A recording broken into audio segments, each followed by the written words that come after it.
Hello everyone, welcome back to the workshop and another video on my favourite planes. So the subject of today's video is these two lovely planes here, and these are probably two of the most simple planes that I own, and they're also probably two of my favourite planes in my entire collection. But what are they? Well, I often hand these planes out when I'm doing classes, or I've got students here, or I'm doing demonstrations. This is the first plane I hand round and I say to everyone, what is it?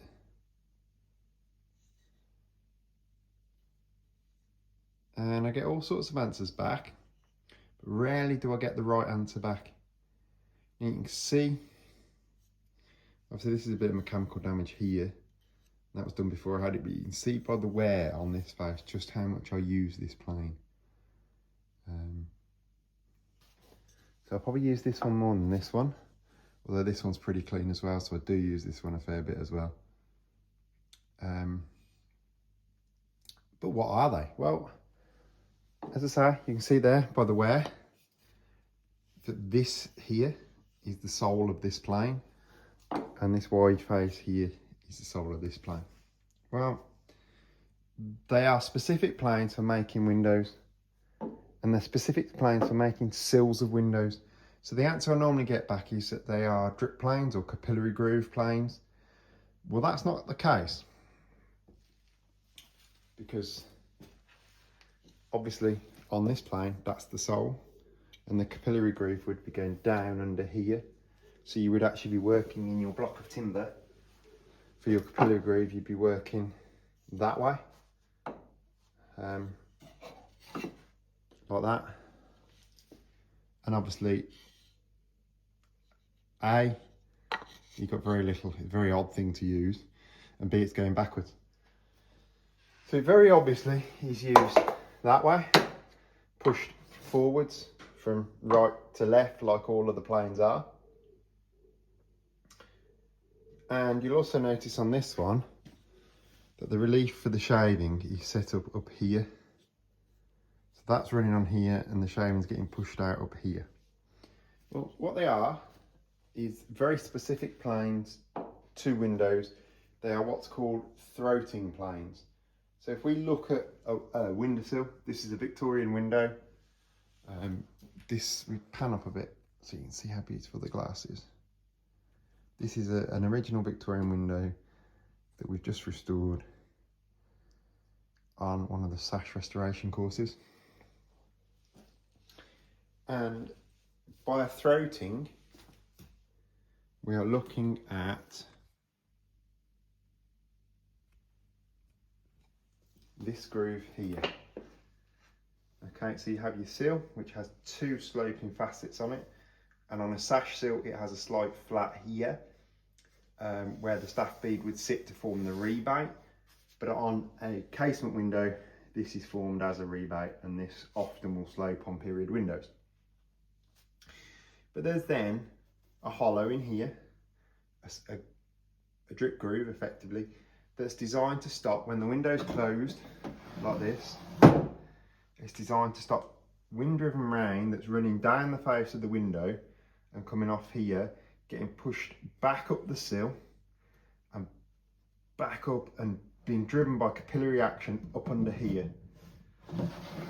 So we put in this throating, which means when the wind blows up, it can't blow back over on itself and the water can't then creep and start a capillary action. So this plane was used that way on to form this groove in this sill. With that, just like that. And as I say, you can see it picks the shaving up to the top. Now, you can do this with a very thin hollow plane, round bottom plane.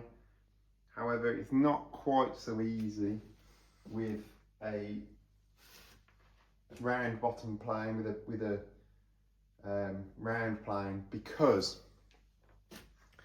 of where the iron sits in the plane you're working on an odd side of the plane because you're playing in that direction, and you can sometimes get a mark from the cutter iron on this face here, which you don't get with these true throating planes.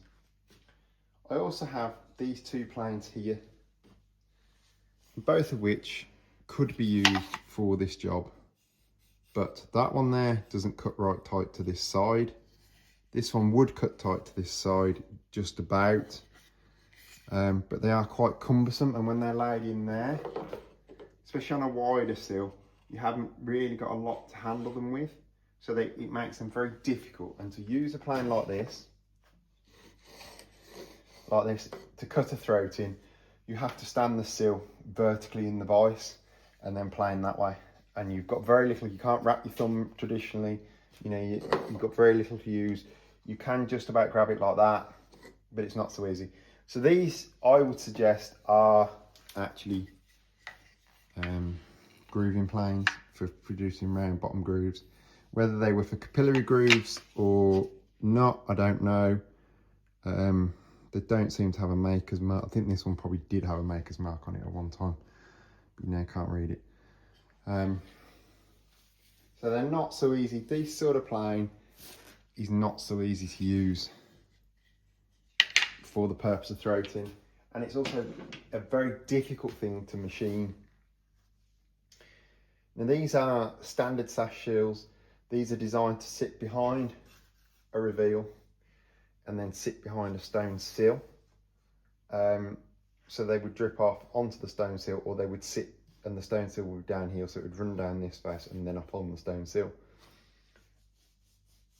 So you generally, with sashes, even when they're built behind a reveal, you would have at least a flat brick area here, or they'd be built behind up to this sort of level. And this one was actually clad, because this is out of a timber frame building, an American style stick framed house, and there was cladding right round here and then up and around. You can see the line where the cladding was here at the top, and there's a line here where you can see where the cladding was here as well.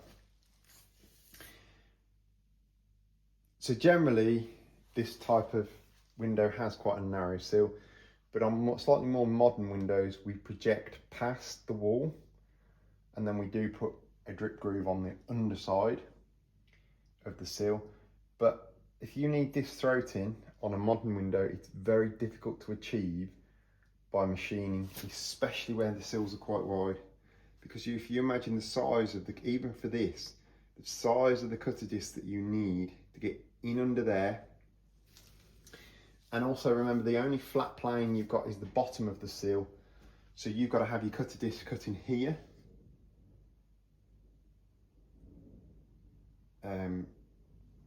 and push this down underneath here. So you've got to make sure your sill is nice and flat, and you haven't got that this top face is pretty accurate, and that you're not going to end up with a narrow section that's going to break off on this sill where this throating is. And it's near damn well impossible to do it with your sill block in place as well, because the cutter would have to come out of the top of the block. So to produce a throating, you can't get a router in there. You can't get a router bit in there for love nor money. So actually, to produce a throating for a true sill remake, which you often see them left out, you often see that the throatings are omitted in replacement sills. Well, that's because the joiners that are making them don't have a throating plane, and that is probably why that is one of my most favourite planes of all. Because even if I'm doing modern new work, you know, brand new windows, my windows, if they've got a double sloping sill like this, will always have a throating in, because most of my work is going into older, even if they're brand new remakes and they want them to be, you know, Part Q up to the minute, you know, thermally efficient windows, they still look better with this throating in, because they look more traditional. And like I say, even for period properties, that aren't listed, for example, you get this better look by putting the throating in. So yeah, guys, that's what they are. These are throating planes. And as you see, where they're sat up like that, suddenly they make absolute perfect sense. You've just planed this with your Badger plane. You've just hogged all this out with your Badger plane, and then you can come in with this plane without moving your sill section that's on the top. You know, it's fixed to the top of the bench top. And like I say, you just plane this to make it work with your Badger, and then you come straight in with your throating plane. Either one will do. And then you can cut your throat in, and then you can just nip off afterwards with the Badger again, just to slope that top section. So yes, guys, that is why these are probably my favourite planes of all. Thank you all so much for watching, and thank you also for the really kind comments on Sunday's video. It really does mean a lot that there are people out there who are enjoying the work and encouraging me to keep spending the time and making these videos. It's very much an uphill battle at the minute with it all. It's things are busy, I'm busy. A lot of it I can't sort of say anything about just yet, but I'm busy with other things as well as, you know, farm and home and what have you. But there'll be more to come on that in the pipeline. And yeah, thank you all so much for watching, guys. And if you're liking these plane videos in particular, give me a thumbs up, and you know, leave a comment to tell me that you're enjoying them, and I'll keep making them. But thank you all so much for watching. It does mean a lot, and I will see you on Thursday's video. Cheers, guys. Bye.